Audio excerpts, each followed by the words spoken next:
Welcome back to the Draft Grade series. Kicking this one off with the Arizona Cardinals. My first one was the Los Angeles Chargers, considering it's my favorite team. So we will now be going in alphabetical order. So Arizona will be the second one of the series. Let's jump into this one. As always, Two Tone Sports here. Appreciate any support you guys bring to the channel, whether that's a like, subscribe, comment. I appreciate it all. So the way these series works are I go through the draft, I give my draft grade on the entire team, and then I normally do 1 to 2 articles and try to find 2 other people's draft grades for the pick. So that being said, I don't want to waste any more time. Let's jump into it. My biggest thing, I'm going to go through this and give my draft grade at the end. My biggest thing, Paris Johnson Jr. As you all know, the Arizona Cardinals had the 3rd overall pick, which they traded out of to get Paris Johnson Jr. They traded back from 3 to 12. From 12, they moved up to 6. They got their tackle of the future in Paris Johnson Jr. This is who they wanted. Pick number 3 would have been way too early for this. And let's be honest, they got a bag from the Texans. They have their next year's first, as well as a 3rd, I believe. And they still got their guy. So pre-draft analysis. Johnson gets set quickly. Outstanding length, upper body strength, a jar defensive lineman when he lands his punch in pass protection. Good mobility as a zone blocker. It has the strength to move defenders off the line in the run game. Started at guard in 21 and then tackle in 22. His footwork, hand placement really improved during his final 2 seasons. NFL comp from Matt Miller. Teron Armstead. That would be a home run. That would be a damn home run. Post-draft.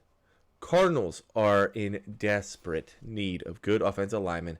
Johnson is my top-ranked tackle in the class. Mine as well. Top-ranked tackle in the class with experience playing both right guard, left tackle. Has the versatility to play on either side of the line. Protecting franchise QB Kyler Murray is the priority in Arizona. And Johnson's length, mobility, and poise in pass protection will help him there. Projected year 1 impact. High impact day 1 starter. Johnson could start at guard or either tackle spot as a rookie. Immediately improves this offensive line and takes over as the starting tackle early in his career. I agree. To me, the move that they did, coming out of 3, going down to 12, moving back up to 6, adding future draft picks, man, that's an A+. That's an A+ move. Now we're going down to 2. What else did they do in round 2? They traded their 2nd round pick to Tennessee. Tennessee moved up and grabbed Will Levis. So, here we are. They moved back and got B.J. Ojulari. Now, the pre-draft needs, they needed defensive end, defensive tackle, corner, running back, and guard. So what did they do? They got their offensive lineman here. And then they got, he's not a linebacker. He's a defensive end. Okay. Pre-draft. I had Ojulari, by the way, going in the end of the 1st round, top of the 2nd. So this is a good pick. And fills a huge need.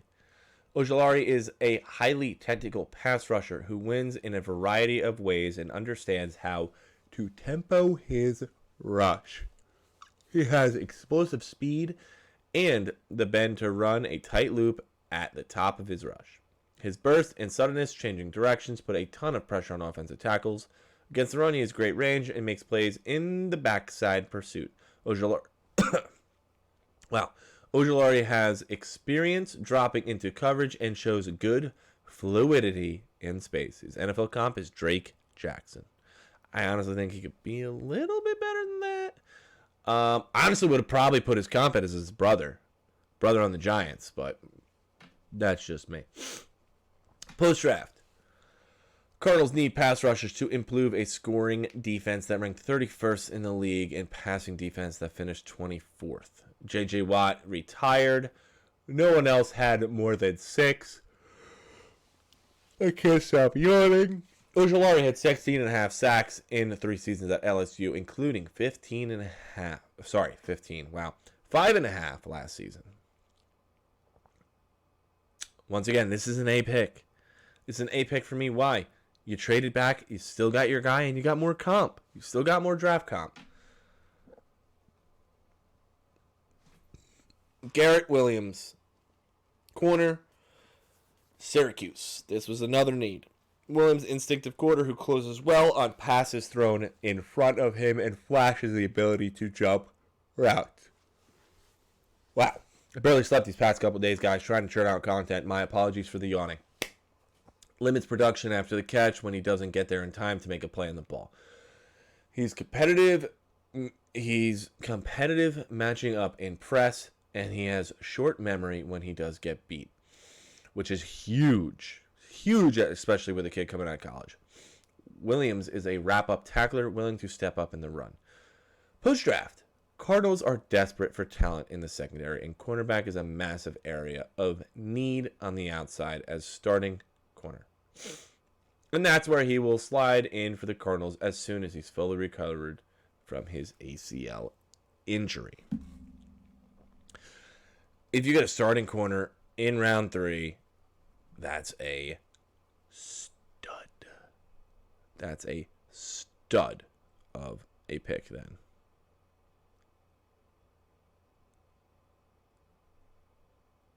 Here we are. Another round 3. Michael Wilson, receiver. Pre-draft. 6'2" out of Stanford. Pre-draft. Wilson's quicker than fast and flashes as a route runner. Instinctive open field runner who has the ability to make the first defender miss. Didn't run as well as expected at the combine and doesn't show an elite second gear on tape, but he tracks the deep ball well and can separate late on vertical routes. Wilson had a strong week of practice at the Senior Bowl. Post. Wilson put on a show at the Senior Bowl and quickly won over scouts and coaches in attendance. In Arizona, he'll have the opportunity to get onto the field early in his career as a vertical stretch receiver and core special teams performer.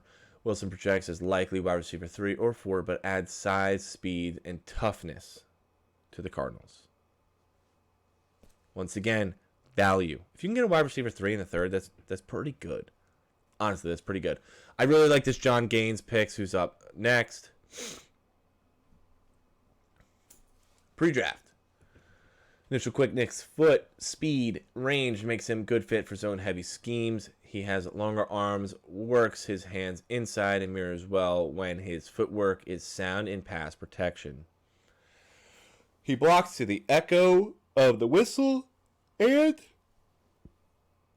in college, primarily lined up at right guard, but also started games at center. Versatile offensive lineman can pretty much play anywhere on that interior. Okay? Anywhere on the interior. We do not have a post-draft analysis, so I'm actually going to switch it over here to this guy, my boy Josh. All right? We gave this. Here's John Gaines. Gaines. Versatility can end up being an asset for the Cardinals, who are looking to fill some holes on the offensive line, namely center. He has the size, 6'4", 300 pounds, to be a long-term staple. What will benefit Gaines and the Cardinals is his experience in college. Played 45 games in 5 years. One of those came in his freshman year, so making the jump to NFL may not be as tough as for him as other rookies. Clayton Tune, very interesting pick too. Some people are going as far as the team getting disgusted with Kyler and moving on, and this kid could be a starting QB. My take on it, Kyler's your guy. Don't fuck it up. Keep building around him until he literally shows you that he ain't your guy. As of right now, you didn't exhaust all options. Kyler's your guy. Can't think like that. Tune is a 4-year starter and a patient pocket passer, whose feet are married to his eyes.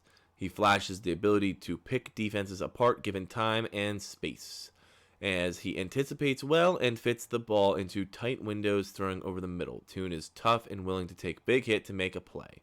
He can climb the pocket, get outside of the pocket, and scramble for the occasional first down. That is a solid analysis. Going to Owen, inside linebacker. Clayton Tune, QB, 6'3", out of Houston. Owen, inside linebacker, 6 foot, out of Auburn, 225 pounds. That is a big thing because he is a smaller linebacker who diagnoses the run quickly and has excellent range. Ran the fastest 40 time, which is a 4.39, which is wild, of all linebackers at the combine. He's at his best playing behind a defensive line that can protect him from the second level blockers, as he typically gives ground and is slow to disengage when reached. Covers a lot of ground in zone coverage and closes well, rushing the passer. Guys, the Cardinals have a lot of picks. They had a lot of picks, all right? I really like this Dante Stills at the end. Keatrell Clark. Corner, he's 5'10", 181 pounds. Smaller corner with toughness, quickness, and balance. The blanket receivers underneath. Flashes the ability to jump routes. Good overall ball skills, even though he has small hands and short arms. Plays with a chip on his shoulder. Quick to get downfield when he reads the run or screen, but has a tougher time against bigger ball carriers. No crap. He's 5'10", 181 pounds. He's going to have an issue against a 6'2" receiver. Don't mind the pick. It's a corner in the 6th round. They needed it. No problem double dipping on corner. Dante Stills, 6'4", 286. Still has the quick hands and first step to get into gaps, disrupt running plays when he lines up inside of the offensive tackle. Got the size to set the edge when he lines up over or outside the tackle. And flashes the ability to win with his hands and has a good feel for how to attack seams in protections. For a defensive lineman, he closes well. So, that leaves me to give the Cardinals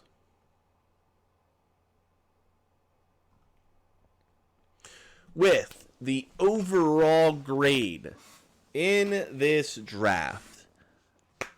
Ready? As an A+. Why? You traded back. You got Paris Johnson, who was your guy, who you needed offensive lineman desperately. All right, you needed edge. So what'd you do with your first 2 pick?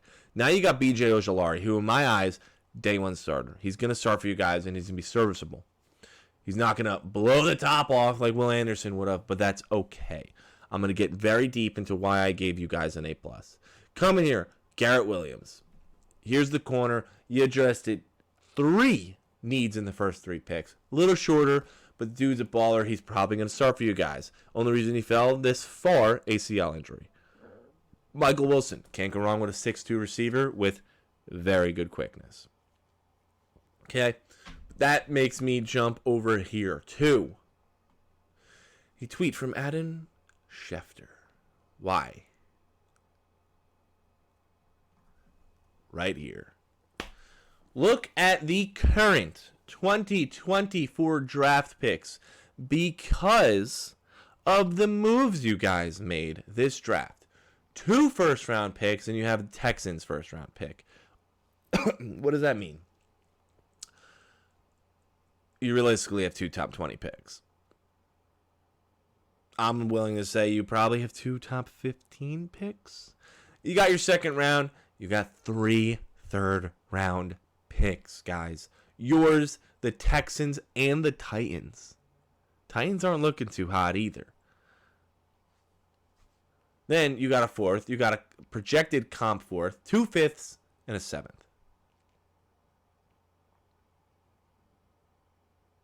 Guys.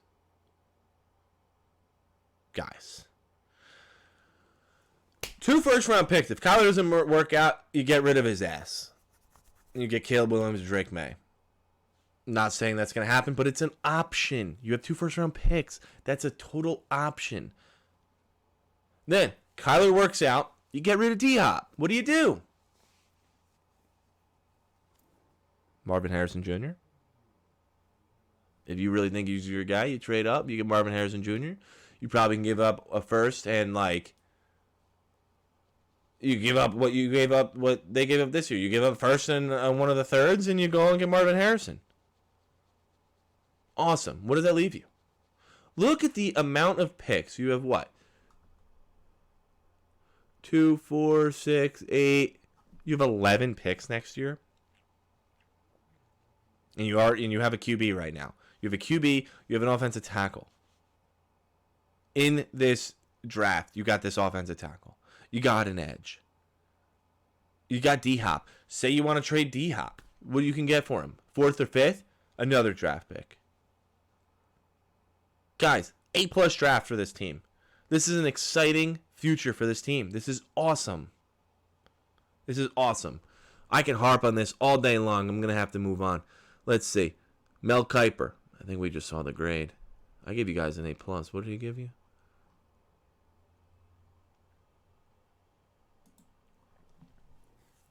I think this may be an ESPN Plus article, guys, so you're welcome. I'm giving you these for free.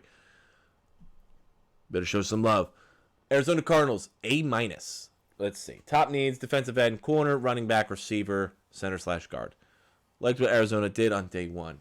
It added extremely value, 2024 picks, a first and a third, from Houston, and got my top-ranked offensive tackle in Paris Johnson Jr. Though trading... Okay, get off my screen. Though trading back up to get Johnson cost them another second rounder, this roster needs a lot of work. General manager has had his work cut out for him. Johnson can be a building block as Kyler Murray's blindside protector. The Cardinals came away from this draft with a bevy of 2024 picks. Here's Adam Schefter summing up everything. That was probably the tweet that I just pulled up. The Cardinals this might be a rough season for the Cardinals, but there's major hope next year. I agree. As for whom the Cardinals drafted on Friday and Saturday, they found a few values and got my favorite day 3 quarterback, Clayton Tune. Tune is accurate and experienced, and he throws a smooth ball. Edge rusher B.J. Ojulari was a pressure factory on passing downs last season with 41 guys, while cornerback Garrett Williams is recovering from the torn ACL, but might be a steal once he returns. Literally what I said. Literally only reason he fell that far. Owen Pappoe has tremendous speed for his position with upsides as a cover linebacker. Michael Wilson at 94, 6'2" wideout, had nice combine workout, which boosted his stock. Overall, I was impressed with what the Cardinals GM did in his first class as GM, getting a plug-and-play left tackle and prime 2024 picks. There's a quibble here. It's that he didn't take a running back on day 3 to try to improve the depth chart there. That's where the Cardinals could have found value. It's okay. Honestly, it's okay. Once again, I'm going to show on the screen here all the picks. Boom. We're going to throw it over to DraftKings to sum up the draft. I gave you guys an A. They gave you an A. All right. So here we are. Once again, the draft picks. You guys went Paris Johnson Jr., B.J. Ojulari, Garrett Williams, Michael Wilson, Joe Gaines, Clayton Tune, Owen Pappoe, Keitrell Clark, and Dante Stills. They grade you an A. This year's draft was all about retooling and adding depth for the future, as no one realistically expects Arizona to contend so long as Kyler Murray is sidelined following ACL surgery. The Cardinals addressed their holes while getting the time offensive lineman in the draft, and did so while recouping additional draft capital. The reason you guys are getting the A+ is Kyler's hurt. Kyler's out, man. You guys have the future set. You aren't going to be competitive until he's there. Clayton could play for you guys week 1. I'm just going to say it. I'm going to say it. He could. Why not? If you're viewing this season as a wash, say screw it. Throw him in there. If he's a rock star for you guys, get more draft capital. I'm just speaking out loud, speaking out of my ass at this point. But you guys rock the draft, man. If you're a Cardinals fan, good for you guys. This is a stud draft. Did the Cardinals fill the needs? Let's read this while we're here, huh? Heading into the draft, the Cardinals had clear needs at corner, edge, receiver. 3 of their first 4 selections immediately addressed those holes, with Johnson selection clearly done with Kyler Murray's longevity top of mind. Ojulari doesn't boast elite traits, but he was by far one of the better remaining options on the board and should pitch in nicely after JJ's retirement. Gaines has good footwork and technique on the outside and should bring ample experience after being a 3-year starter at Syracuse. Best pick. Johnson checks off all the boxes as an elite tackle prospect, and better yet, the Cardinals got their guy after trading back from number 3, meaning they acquired more draft capital in return. He allowed just 14 total pressures on 449 pass blocking snaps last season and should pair alongside Murray nicely when the latter returns to the field. Guys, once again, Cardinals fans, I know it's tough going into the season. This is coming from a Chargers fan. I'm disclosing that. Chargers fans, we weren't competitive for the longest time. We were top 10 picks for how long? Okay? Now you're sitting here, guys. You're competitive. Kyler's hurt. But the future is so bright. Hang on for a year, and next year's offseason is going to be so exciting for you guys. It's going to be so exciting. And hell, you don't know. You honestly don't know how this season can turn out. You guys can win a couple games without Kyler. If he comes back and you guys go on a run, you still got crazy draft capital next year. This is awesome. Guys, this is ending the Arizona Cardinals draft grade. Once again, I'm giving the Cardinals an A+ because of the future and what you guys got. You got your franchise left tackle, and you got a shit ton of picks. So, good for you guys. Once again, 11 picks next year. 2 firsts, a second, 3 thirds, 2 fourths, 2 fifths, and a 7th. Arizona fans, there's a lot to look up to. Draft grade of an A+ from Two-Tone here. As always, appreciate any support you guys bring to the channel. Thank you for watching.